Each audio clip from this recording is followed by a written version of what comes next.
3 bank runs in less than a week. These are the second largest and third largest runs in history. The government is taking steps to guarantee all deposits. That means more money printing. Plus, the Fed is sitting on unrealized losses of $1.2 trillion on their $8.3 trillion bond portfolio. And the Fed will continue to raise interest rates even if they tank the economy.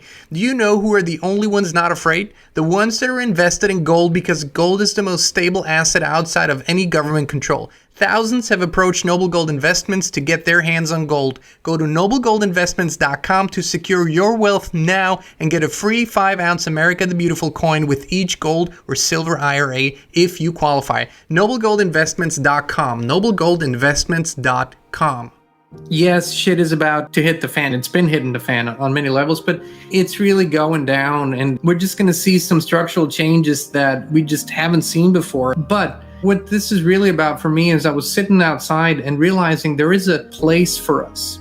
And we're kind of forced to find that place again. There's a place, a natural place for us, and it is in nature.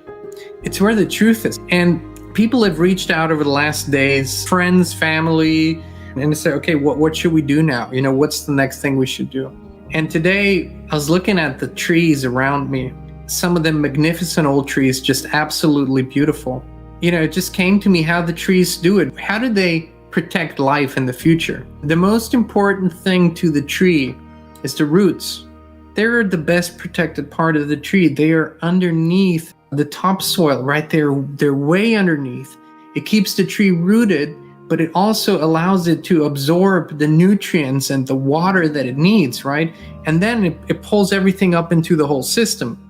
So we need to make sure through these times that we protect the roots and that we survive. So survival is the number one priority. We haven't really been used to looking at it that way, but for the tree, survival means to protect the roots, and that's what it does naturally.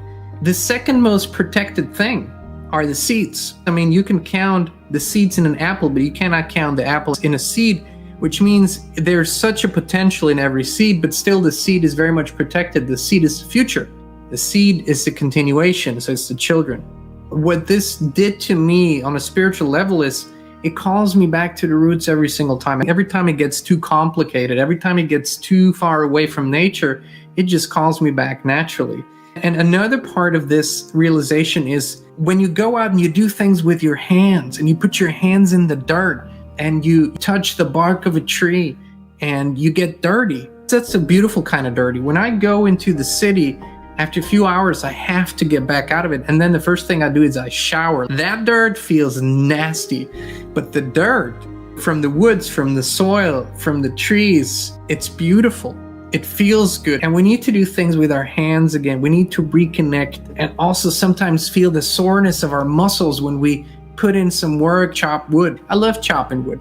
I love preparing firewood for the colder season. And so that to me is a satisfying, beautiful work. And right now, I think we're called to return back to nature, find our place in nature in a more harmonious way. We're so called to reconnect with the spirit of nature and realize we are a part of it, not apart from it. We're a part of it.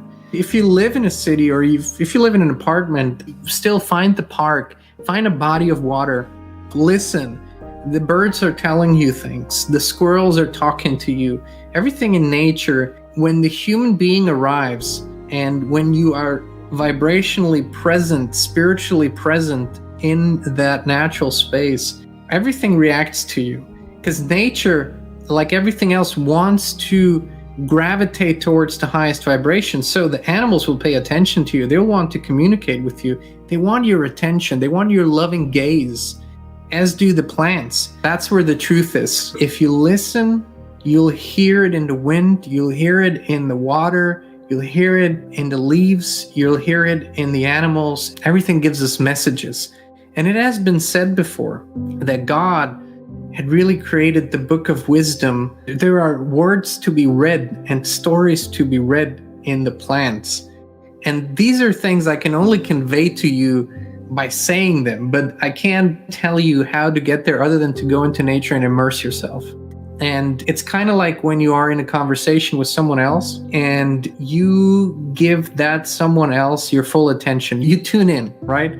Nothing else matters more, not your phone, not where you need to be next, nothing else. For those 5 or 10 or 20 or 30 minutes, however long that conversation takes, it's all just about that other person. And when you give that kind of attention, you don't just hear what they say, you feel it. You perceive it on a much deeper level. As a matter of fact, you can hear what they're not saying, and you can hear what they would like to say, but are maybe not brave enough. You can feel their vibration. That's the kind of attention that I'm talking about. We think about you a lot, and we're simply inspired by the thought that we can make it through these times, maybe even thrive through these times. Maybe we can co-create that together. So go out, please go out. You have a place there. A natural place in nature that belongs to you.